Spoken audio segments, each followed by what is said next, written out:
গত ৭ এবং ১৪ই সেপ্টেম্বরে যে WBCSSCর সেকেন্ড SLST পরীক্ষা কন্ডাক্ট করেছিল, তাতে রিটেন পরীক্ষায় নাম্বার ছিল 60 মার্কস।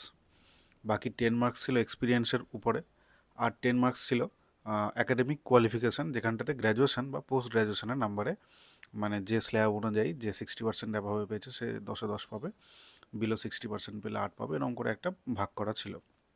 এবং এর সাথে বাকি নাম্বার 100-র মধ্যে এই 60+10+10 মানে 80 হয়ে গেল। বাকি 20 নাম্বার ছিল ইন্টারভিউ আর ওই টিচিং করার জন্য, মানে যেটা আর কি ডেমো টিচিং হয় সেটার জন্য।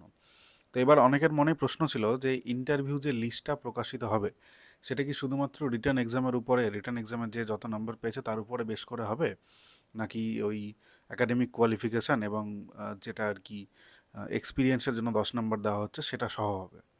তো আজ আমাদের শিক্ষামন্ত্রী ব্রাত্য বসু এবং West Bengal central school service কমিশনের যে চেয়ারম্যান রয়েছেন, তারা সামাজিক মাধ্যমে এবং বিভিন্ন মিডিয়ার মাধ্যমে বৈঠক করে জানিয়েছেন যে যে লিস্টটা প্রকাশিত হবে সেই লিস্টে রিটেন এক্সামের সঙ্গে অ্যাকাডেমিক কোয়ালিফিকেশান এবং এক্সপিরিয়েন্সের নাম্বার যোগ হবে। মানে অ্যাকাডেমিক কোয়ালিফিকেশানের মধ্যেই ওনারা এক্সপিরিয়েন্সের নাম্বারকে রেখেছেন।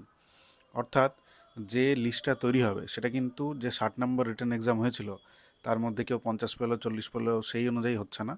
60+20 অর্থাৎ এডুকেশনাল কোয়ালিফিকেশান এবং এক্সপিরিয়েন্স, এই 10-10-20 প্লাস রিটেন এক্সাম 60, মানে 80 নাম্বারের মধ্যে যে যত পাবে সেই অনুযায়ী এই লিস্টটা তৈরি হবে। অর্থাৎ যারা পুরনো টিচার রয়েছেন, মানে যোগ্য টিচার বলা যায় যাদের, বা অযোগ্য আছেন কিনা সেটা এখন বলা মুশকিল, মোট কথা যারা পুরনো টিচার রয়েছেন পুরনো প্যানেলের, তারা অলরেডি ফ্রেশার্সদের থেকে 10 নাম্বার এগিয়ে থাকবেন এই ইন্টারভিউয়ের লিস্টায়। এবং ফ্রেশার্সরা মানে তারা 80-তে পরীক্ষা দিয়েছেন, আর ধরতে গেলে ফ্রেশার্সরা 70-এ পরীক্ষা দিয়েছে।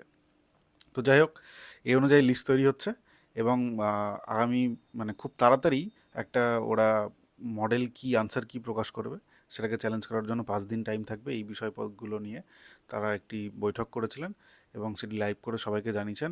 এবং মূল কথা এটাই যে যারা টিচার রয়েছেন তাদের যে 10 নাম্বার এক্সট্রা দেওয়া হয়েছিল এক্সপিরিয়েন্সের জন্য, সেটাকে যোগ করেই তারপরে ইন্টারভিউ লিস্টটা বের করা হবে, সেই অনুযায়ী ইন্টারভিউয়ে ডাকা হবে।